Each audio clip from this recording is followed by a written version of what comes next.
Let's hear from the audience, the man in the blue jacket. John, with regard to racism, I recently heard you supporting comments made by Liam Neeson.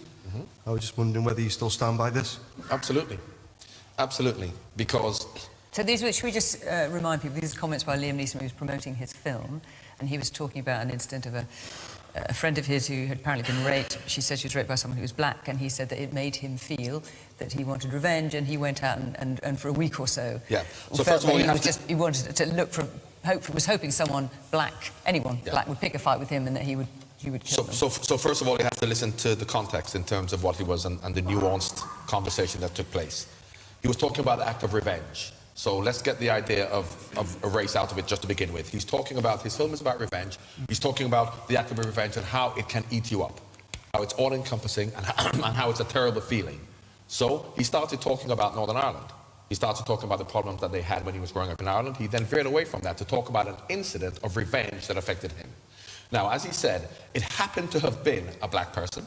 So therefore, the feeling of revenge he felt was against any black person. Now, as he said, and I believe him, had it been a Lithuanian, had it been a Frenchman, it would have been against any Frenchman. It happened to be black. So, after 1 week, or how many other days of going around, he then felt horrified and ashamed of the way it actually made him feel. So then he sought help, and then he obviously... So the whole idea that he's racist because he wanted to kill black people per se, and I'll tell you what he didn't mention, which is very important, is if you look at an Irish friend of mine explained it to me, when you are been brought up in Northern Ireland, and we can see the problems that through Brexit may or may not happen, and he's aware of that, when something happens to a member of your religion, if you're Catholic, then your vitriol, your hatred is to any Protestant or any Catholic if it happens to a Protestant, not the particular one who actually implemented the hurt on that person. So that is why I'm talking about the feeling that he actually had is a feeling of revenge, and he had feelings of remorse. He had those feelings for 1 week. Now, why I have to give him credit is because as much as we all want to say we view people as equal, we don't, and we have to admit it, because we are influenced by our environment, and the environment he came from, albeit from a Catholic and Protestant point of view, is whoever the enemy is, we have to kill the enemy. The enemy at that particular time happened to be black, but it equally could have been English, and he would have wanted to kill any Englishman.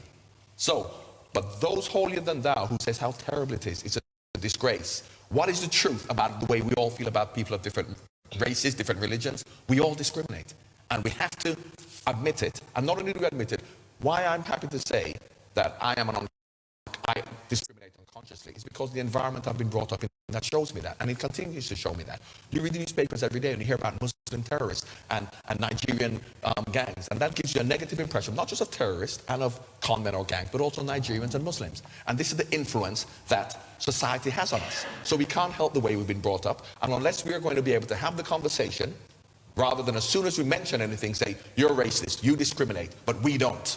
But that's not the reality, because if I was to ask you now, if you had a choice of who you had to live next to, between I don't know where you're from, between anybody, a Muslim and a white, you would have an opinion based on the way you've been brought up. But we won't admit it, because we're afraid of being called racist. So that is why